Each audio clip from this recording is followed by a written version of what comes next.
with another pro tip from SoloPro, where we make professional quality content easy. I'm Chris Lanning.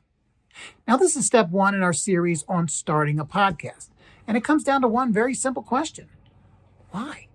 Why are you starting this podcast? I saw the eye roll. Yeah, I get it. If I had $1 for every coach, motivational speaker, or teacher that said, you got to start with your why, it would probably be a pretty successful business. But that being said, when it comes to starting a podcast, you really need to start with why you're doing the podcast. Are you doing it to help people? Are you doing it to educate people, to entertain people? Are you doing it to get dialogue started? Are you doing it to build communities? There's thousands and thousands of good reasons why you should do a podcast. But not all reasons are the same, and some aren't very good. My favorite reason for starting a podcast is when someone says, because my marketing coach told me I need one.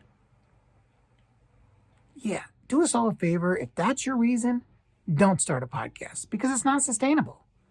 You're not going to go through all that work if you're not really already on board. You need something, a why that's going to keep you working at it, and trying to make it successful. Another great reason I hear is, I want to increase my brand awareness, both for my company and my personal brand, and hopefully find more customers. That's not really a good why. Now, that may be a good benefit of doing it, and you can certainly do that with a podcast. But if that's your primary reason for doing it, again, do us all a favor and don't start. Because what you'll end up with is basically a series of commercials. And I don't know if you know this, but some people pay good money to skip commercials. It'd be very easy to skip your podcast as well. So find that why. Find what's really going to work for you. Now, maybe more than one. There may be several whys you come up with. Well, I want to entertain, but I also want to educate, and I kind of want to build a community at the same time.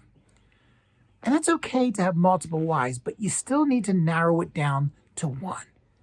Just imagine someone came and said, no, you can only have one why. Everything else doesn't count. What's the most important thing you want to do? Make that your why and write that down. And once you have that why in your head, then move on to step 2. That's when we're going to go and find the topic we're going to talk about. Now, if you want to find the rest of the videos in this series and other videos with great pro tips, head over to gosolopro.com/tips. For SoloPro, I'm Chris Lanning. Have a great day.